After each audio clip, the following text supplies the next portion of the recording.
Good evening, everyone. I'm Virginia State Senator Amanda Chase. I'm a second-term state senator. Hi to the folks back home. I am the only legislator from Virginia here. And I know that there are many of you who are legislators here as well, and I'd ask you to stand at this time so maybe we can connect later today. If you're a legislator, can you stand up? Thank you.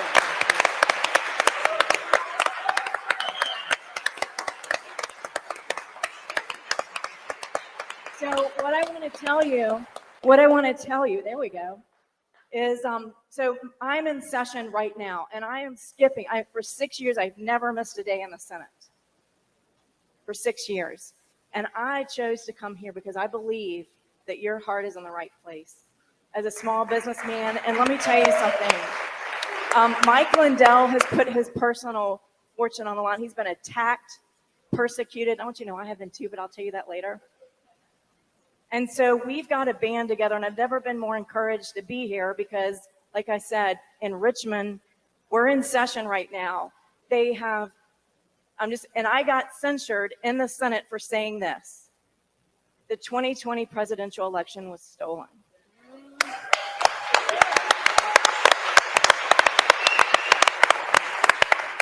And then I had the audacity to go to the January 6th Stop the Steal rally to stand with my president. Yes. I was cited for being an insurrectionist by 3 Republicans and the rest of the Democratic Party. They stripped me from every last one of my committees. They put me in the corner. They built a plexiglass wall around me on the floor of the Senate because I refused to wear a mask because I think that's socialism. Try to shame us.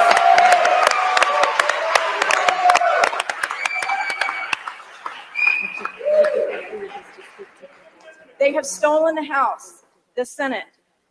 I live in a Marxist state right now, and I'm pissed. I'm one of those moms in 2015 who got really pissed off and ran against an establishment Republican, a rhino, and I won.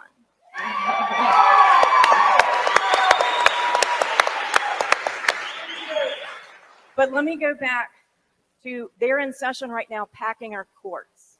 And that's what they're going to try to do in your legislatures next. They're going to steal your House, your Senate, your governor's races. Then they're going after your courts. They're doing that today in Virginia. And I left the floor of the Senate. And by the way, I want to thank Josh Barnett and David Jose and Heather Mitchell for helping us because I actually, Wendy Rogers, State Senator Wendy Rogers and Sonny Borelli hosted my team in Arizona when they were doing the audit, and they were teaching us how to submit notices and affidavits. Well, guess what? Here's some good news.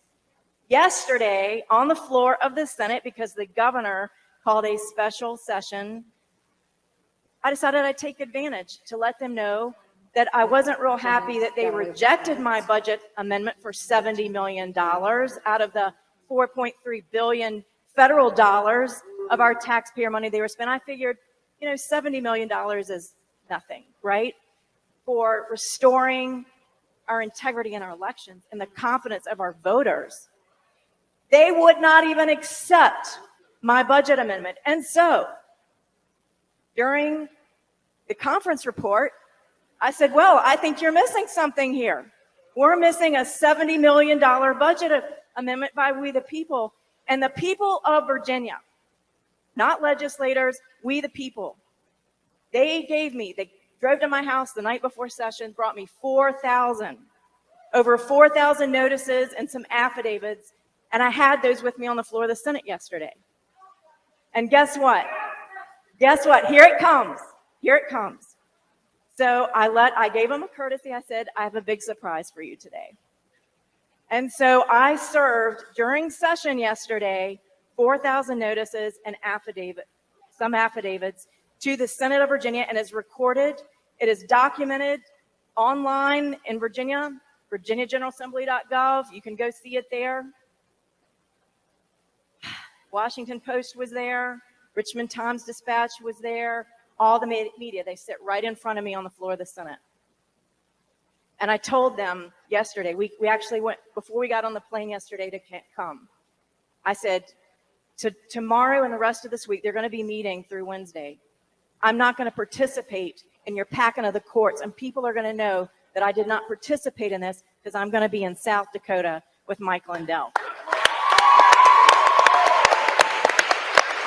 Awesome. Thank you. But what I want to say is this, I want to thank Dr. Frank because he's come to Virginia and been on some of our calls. In Virginia, we have a call that I spearhead twice a week to bring all of the grassroots leaders in Virginia to discuss what we're going to do and to put together the evidence. But I want to encourage those of you who live in a Democrat trifecta that you can still do something. You've got to mobilize the people, just like the left did all during the last summer with all the rioting and the looting and all of that. That's right. And we must demand every single state across the United States of America. We have seen what they have shown us today. We have to have a forensic audit in every single state, every single one.